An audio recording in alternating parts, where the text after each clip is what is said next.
นี่ก็เป็นเงินอันจำนวน1 ล้านพี่น้องเอ้ยโดยครบเนาะครบเลยเอาพี่น้องเอ้ยกะเป็นเงินของเมตู้อีกแล้วพี่เมตู้จาก USA พี่น้องเอ้ยหรือว่าเมตู้จากสหรัฐอเมริกาพี่น้องเอ้ยที่ว่าอันให้เบาลามาเป็นสะพานบุญให้คือช่วยเหลือตู้โจยพี่น้องเอ้ยเอ้าอันมีหยังสิอันขอบคุณหรือว่าขอบใจอีแม่เพิ่นบ่ขอบใจเพิ่นเลยขอบใจเด้อแม่ต่างประเทศก็ให้เพิ่นอยู่ดีมีแฮงโดที่เพิ่นช่วยเหลือที่เอาดินมาถมนี่แหละโดยให้มีแต่ความสุขความเจริญโดยนอนหลับให้ได้เงินหมื่นนอนตื่นให้ได้เงินแสนเว้นมาให้เกิดมานี่โสดโทษอย่ามาผ่านมันอย่ามาเบียดทีนี้ต่อไปให้อายุมันคนยืนสาธุสาธุโอ้พี่น้องเอ้ยเนาะการโดยที่แบบว่าบ่ได้ถมเองก็คักอะเนาะก็ได้ย้อนเพิ่นเนาะพี่น้องเอ้ยก็ได้ย้อนเพิ่นเนาะก็ต้องเวลาก็ต้องขอบคุณเนาะทางอีแม่เนาะก็ให้เพิ่นอยู่ดีมีแรงความเจ็บอย่าได้ความไข้อย่ามีนั่นแหละเด้อพี่แม่เอ้ยไปให้สุขภาพเข้ม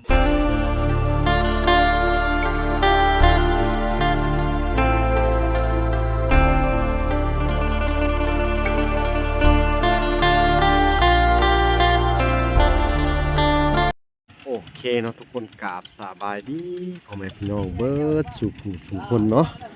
เป็นยินดีเข้าสู่ช่อง YouTube เปาลาสายบุญคุณธรรมคือเก่าเส้นเคยทุกเนาะทักทายสบายดี FC ทางฝั่งไทยและ FC ทางฝั่งลาวและ FC ทางต่างประเทศนำเด้อที่รับชมเปาลาอยู่เนาะสบายดีพ่อแม่เนาะมื้อนี้ก็มาอัปเดตเฮือนชานตู้โจ้ยเนาะพี่น้องเนาะหลังจากที่เปาลาติดภารกิจอยู่ทางอันน้องอาเบยพี่น้องเอ้ยบ่ได้มาโดนเติบเลยเนาะเวลาก็ได้ให้ทางเบาสายพลหรือว่าทางอันคนหับเมาถมทีเนาะพี่น้องถมมันเพื่อนเนาะพี่น้องในที่สุดกระทมแล้วเลยเนาะนี่พี่น้องเอ้ยนี่ในที่สุดกระทมแล้วแหละกะแล้วพอดีพี่น้องเอ้ย3 ห้องเนาะ3 ห้อง4 ห้องพี่น้องเอ้ยเป็นกระทมแล้วเป็นทีห้อยเนาะในที่สุดกะจะได้จ่ายเงินให้เพิ่นพี่น้องเอ้ยหลังจากที่เสร็จแล้วแหละเนาะกะทั้งเพิ่นกะอยากได้เงินก็ต้องขอโทษขออภัยนำพี่น้องเอ้ยเพราะว่าติดภารกิจหลายพี่น้องเอ้ยเกี่ยวกับอาเบยเห็นนั่นเห็นนี่แล้วกับวันนี้หากมาจากงานศพทั้งอันแม่ตู้นั่นพี่น้องเอ้ยแม่ใหญ่อันที่ว่าได้เสียชีวิตมาบ่อนอาเบยเคยไปผักเศร้าบ่อนอาเบยเวลาเคยเอาอาเบยไปผักไว้พี่น้องเอ้ยเพิ่นก็ได้เสียชีวิตแล้วเวลาก็กลับมาจากงานน่ะพอดีค่ำพอดีเลยพี่น้องเอ้ยตะเวนแดงตะเวนพี่น้องเอ้ยกลับมาอยู่ในบ้านเฮือนของลุงโจยกับบ่อสายฝนพี่น้องเอ้ยอัปเดตของเพิ่นกะในที่สุดกะคืบหน้าไปด้วยดีเฮือนเพิ่นเนาะพี่น้องเนาะกะใกล้สิแล้วล่ะพี่น้องเอ้ยเนาะก็ยังอีกบ่โดนพี่น้องเอ้ยก็คือสิเสร็จอยู่พี่น้องเอ้ยเนาะเฮาสิไปเบิ่งบ่อสายฝนพี่น้องเพิ่นอยู่เฮือนบ่พี่น้องเอ้ยนั่นอยู่นั่นพอดีเลยเป็นได้ผลเป็นจังได๋เมื่อไหร่เนี่ยเรียกมันมาเฮ็ดเวียกหยังมื้อนี้ฮะเป็นคนใหม่ โอ้เป็นคนใหม่คนอยู่ไสปุ๊บบนไม้บุษีปุ๊บโอ้ใหม่บ่สีขี่รถไถนะไปโดยใครเป็นไวชำได้ก็คือว่านานหอดวะใครเป็นคนขับหลานโอ้สบายดีสบายดีสบายดีหลังจากที่บ่ได้เจอกันโดนกันนานเนาะพี่น้องบ่ได้เจอตั้งโดนตั้งนานพี่น้องเอ้ยอยู่ดีมีแฮงเนาะลุงโจยไปใช้ลุงโจยเพิ่นไปเอาวายอยู่ดงโอ้ไปเอาหวายอยู่ดงเนาะเขามาเฮ็ดแกงหวายกินละมื้อเนาะหาของกินให้สร้างบ่โอ้ชื่อแต่ละมื้อนะเขาก็เสียเงินโดต้องหาเองแน่โอ้พี่น้องเอ้ยเป็นจะได้เฮือนสิแล้วเลยดีใจคักเนาะคักแล้วดีใจเลยมันบ่ออกมานอกพี่พาไปหาเบิ่งดูพี่น้องอัปเดตสถานการณ์บ่ได้มาโดนเติบเลยพี่น้องเอ้ยเพิ่นก็เฮือนสิแล้วแหละพี่น้องพันธุ์ก็สิเป็นจริงแหละต้นไม้ต้นคูนต้นน่ะนะตรงหมอกบ่มีเริ่มเป็นสีเขียวบ่ได้เนาะคักเวลาก็ยังติดอันนี่เพิ่นอยู่พี่น้องเอ้ยเป็นจังไดตู้โจ้ยก็บ่อยู่ว่าจะมาจ่ายเงิน ให้ทางอันสร้างเพิ่นพี่น้องเอ้ยก็เงินของอันแม่ตู้จาก USA เก่าพี่น้องเอ้ยเนาะก็สิได้จ่ายเนาะก็เป็นส่วนเงินก็อัน2ล้านพี่น้องเอ้ย2ล้านกีบก็พอดีเป็นจำนวนเงินอยู่100เนาะ100เนาะพี่น้องเอ้ยก็สิประมาณอยู่2ล้านพี่น้องเอ้ยแล้วการชวนอีกที่เหลือพี่น้องเอ้ยเล็กๆน้อยๆก็บ่ล่ะก็อันสิได้เก็บไว้ให้ช่วยเหลือทางอเบยต่ออีกพี่น้องเอ้ยซื้ออยู่ซื้อกินให้เพิ่นกินพี่น้องเอ้ยเนาะต้องขอบคุณทางแม่ตู้เพิ่นเนาะ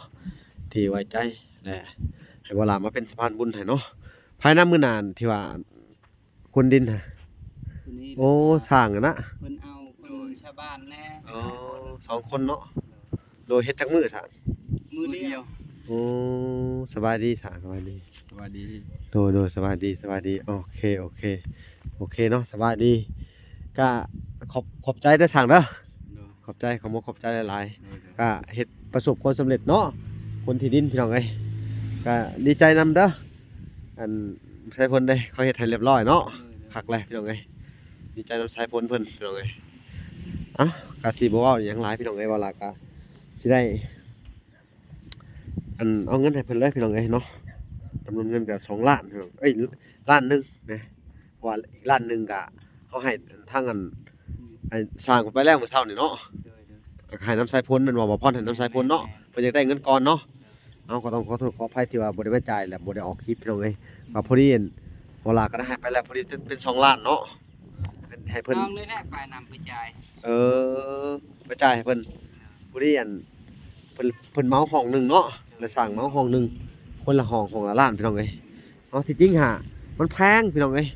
ใครได้4-5ล้าน4ล้านกว่าเนาะบ่ไหวพี่น้องเอ้ยเงิน4ล้านเว้ยของธรรมดาเนาะ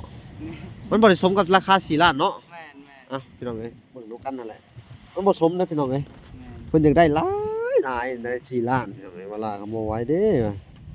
มาไล่เบิ่งแล้วก็เฮ็ดตามหลังละมื้อเดียวก็แล้วเนาะ ทัดว่าตั้งใจใส่อีหลีเนาะสั่งเนาะมันบ่ได้ยากแต่ว่าเพิ่นพัดอยากได้หลายพี่น้องเอ้ยเขาก็ฮู้อยู่แล้วว่าเพิ่นอยากได้หลายก็เลยว่าเอ้าบ่เฮ็ดบ่เอาก็บ่เอาว่ะเนาะจังได๋ก็สิได้มอบเงินให้เพิ่นก่อนพี่น้องเอ้ย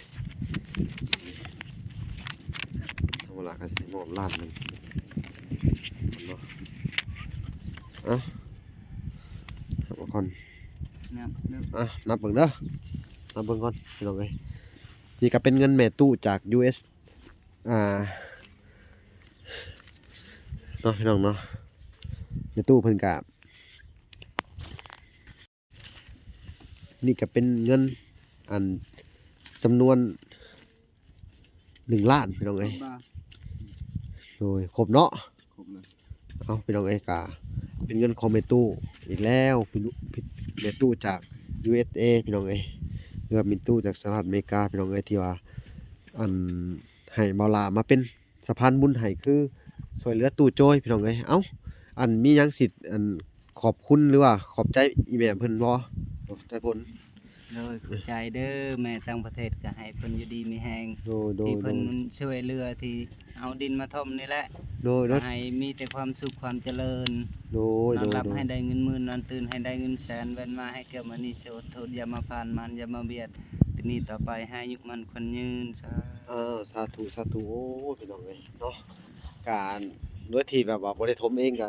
คักกันเนาะก็ได้ย้อนเพิ่นเนาะพี่น้องเอ้ยก็ได้ย้อนเพิ่นเนาะก็ต้องเวลาก็ต้องขอบคุณเนาะทางอีแม่เนาะ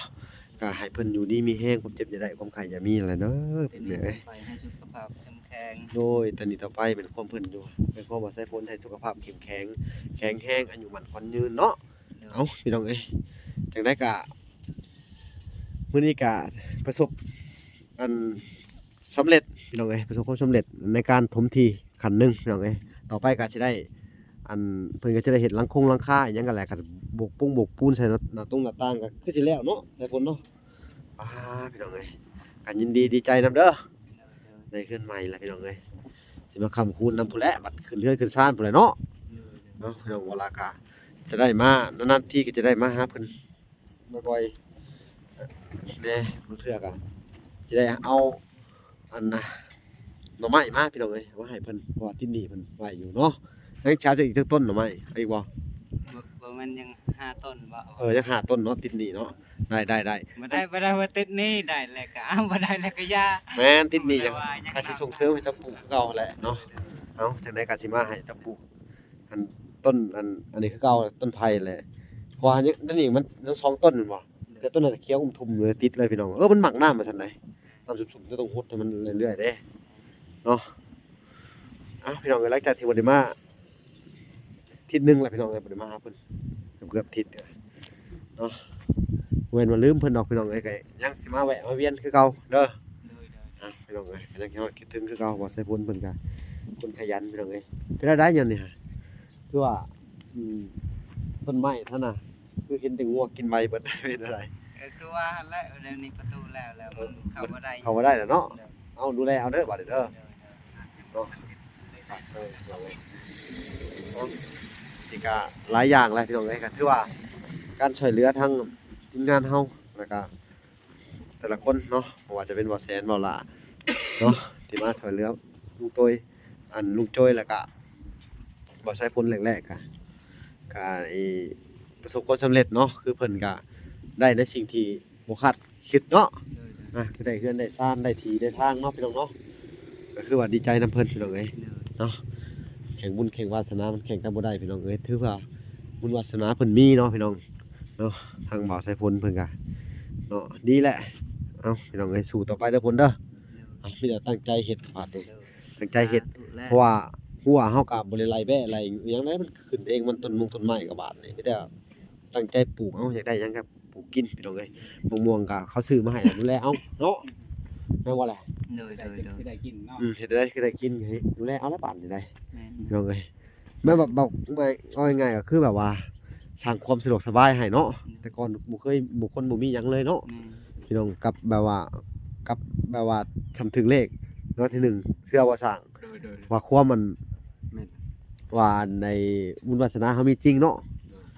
แต่ก่อนเคยคิดบ่แบบสิ บ่เคยพันเจ้านะ บ่เคยฝันเนาะคือคือในใจว่าสิเฮ็ดจังได๋ต่อมีแต่ว่าคือสิบ่ได้น้ำหมู่นั่นล่ะเนาะ แม่น ท้อ เพ เลย ราะว่าได้ขณะว่าได้เฮือน6เช้าหาเองก็ยังว่าบุญแล้วคิดในใจนะ จะบ่ได้คิดบ่ได้ฝันหยังเลยเนาะบ่เคยบ่ฝันเลยว่าสิได้มาถึงขนาดนี้พี่น้องเอ้ยโธ่เพิ่นก็ดีใจเนาะ ดีใจ ความรู้สึกพี่น้องเอ้ยว่าจะได้มาฮอดมื้อนี้ก็เพิ่นก็ทุกข์อีหลีแต่ก่อนพี่น้องเอ้ยจนบ่มีสั่งเนาะของกินสิก็ยังบ่มีแม้กระทั่งครกเนาะพี่น้องเอ้ยเสื้อสาดหมอนมุ้งบ่มีหยังเลยสักอย่างเนาะคล้ายๆคือว่ามีแต่โต๊ะกับวัดแม่นเนาะ บ่มีหยังมีแต่กระโตนี่แหละ แม่น มี เสื้อ แต่โตละละ ส่งพื้นเดียวเสื้อพื้นเดียวเนาะ แม่น พี่น้องเอ้ย ส่งก็ได้ใช้ยันเบาลาซื้อให้ โดย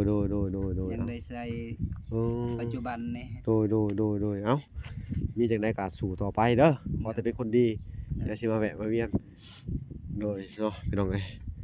มาเยี่ยมมายามเพิ่นใหม่อีกครั้งหนึงพี่น้องเอ้ยนี่ ทั้งเวลาก็เฮ็ดส่ำที่เฮ็ดได้พี่น้องเอ้ย ก็ต้องขอบคุณทุกๆคนเนาะขอบคุณผู้ใหญ่ใจดีทุกๆท่านเนาะที่ช่วยมาแหละมีทั้งออกน้ำบ่ออกน้ำเนาะพี่น้องเนาะก็ช่วยให้คนๆหนึงได้มีชีวิตที่ดีขึ้นเนาะจนกลายเป็นแบบว่าอันชีวิตนี่แบบบ่คาดคิดเลยเพิ่นว่าสิได้มาเนาะแบบว่าแบบเปลี่ยนแปลงทุกอย่างเลยเนาะชีวิตเปลี่ยนแปลงกันจากหน้ามือเป็นหลังมือพี่น้องเอ้ยคือว่า จากคนถูกข์กลายเป็นคนมีขึ้นพี่น้องเอ้ยก็เหลือแต่อันที่ทำกินบัดนี้เนาะบ่มีไห้นาเนาะ มีให้นาตะกา บ่มีไห้นาตะกะ ใครแน่มีดินดอนอยู่ มีดอน มีนากะ รับจ้างเอาเนาะ รับจ้างเฮ็ดนำบ้านนำเมืองนี่แหละ โอ้นั่นแหละ2-3 ปากน่ะเฮ็ดเอาเด้อ แม่น แต่ว่าเจ้ามีที่ดินเหมือนบ่จะเว้าหาจะต้องไปทางตอนนั้นได้บัด แม่นอยู่ดงพุ่นแหละ ได้ไปเฮ็ดเอาเด้อตอนนั้นเด้อนั่นแหละคือไห้นาเจ้าได้ มี บั นา ด กะเฮ็ดให้เอา นั่นแหละเฮาเฮ็ดไห้ลองเบิ่งปลูกข้าวไห้ลองเบิ่งเนาะ โดย แถวเซโปนเมืองพีเขายังปลูกข้าวไห้เนาะ แม่น ก็ถือว่าดีอันดับหนึ่งพี่น้องเอ้ยเฮาได้ช่วยเหลือผ่านพ้นไปด้วยดีพี่น้องก็สำหรับเพิ่นก็ดีขึ้นและมีชีวิตที่ดีขึ้นแล้วพี่น้องเอ้ยอีกบ่กี่วันนี่ก็หรือว่าอีก บ่เกินทิศ1 2ทิศนี่ก็แล้วแหละพี่น้องเอ้ยได้เห็นโครงสร้างได้เห็นโครงหลังคาเพิ่นสิใช้อันอันรถซิ่งบ่นี่ จังหวะยังว่าบ่ได้คือกัน ฮะรถซิ่งเนาะโอ้ก็งามต้นน่ะใส่สีหน้าแป้นน่ะนะนี่เนาะพี่น้องพาเชล่าใส่ทั้งเทิงก็พาเชล่าแม่นบ่ แม่น ฮะ แม่น โอ้กอแอลพาเชล่าพี่น้องโอ้ แอวมันก็ขอสุรานี่ คักมันกอเอิกมันก็ว่าแม่นเนาะแอลอยู่ลมพี่เอาพี่น้องเอ้ยคักโอ้คักมาสร้างเนาะไวเนาะยอมรับว่าทีมงานคุณภาพนะถ้ามีโอกาสหน้าโอกาสในเดี๋ยวสิจ้างไปทางนั้นจุดชุมมึง คักอะลีพี่น้องเอ้ยสร้างเพิ่นเฮ็ดเนาะเอามื้อนี้ก็มาอัปเดตอันทางบ้านสายฝนพี่น้องเอ้ยเอามาจ่ายเงินให้ทางอันเขาถมทีพี่น้องเอ้ยก่อนอื่นมันก็ต้องขอบคุณทั้งแม่ตู้พี่น้องเอ้ยที่ว่าช่วยซัพพอร์ตบ่าวหลามาตลอดแล้วก็ช่วยสนับสนุนบ่าวหลามาตลอดบ่าวหลากับบ่มีหยังสิตอบแทนบุญแต่ทนคุณพี่น้องเอ้ยก็มีแต่คำอวยไว้พรเนาะขอให้แม่ตู้จงมีแต่สุขภาพแข็งแรงความเจ็บอย่าได้ความไข้อย่ามีสุขกายสบายใจแม่ตู้เอ้ยอายุมั่นขวัญยืนสาธุเนาะเอาคลิปนี้ก็บ่มีหยังหลายเฮาก็สิได้ลำลาบ่าวสายฝนเลยเด้อ เด้อ เอาพี่น้องพอกันใหม่อีกคลิปหน้าเนาะจะไม่อยากมายามใหม่เนาะพอกันมื่นที่ได้เฮ็ดอันนาพี่น้องเอ้ยมื่นก็สิได้ไปเฮ็ดอันเกยให้ทางอันบ่าวอาเบยอีกพี่น้องเอ้ยพอกันอยู่เพื่อนอาเบยพี่น้องเอ้ยมื่นบ๊ายบาย ๆสวัสดี สบายดี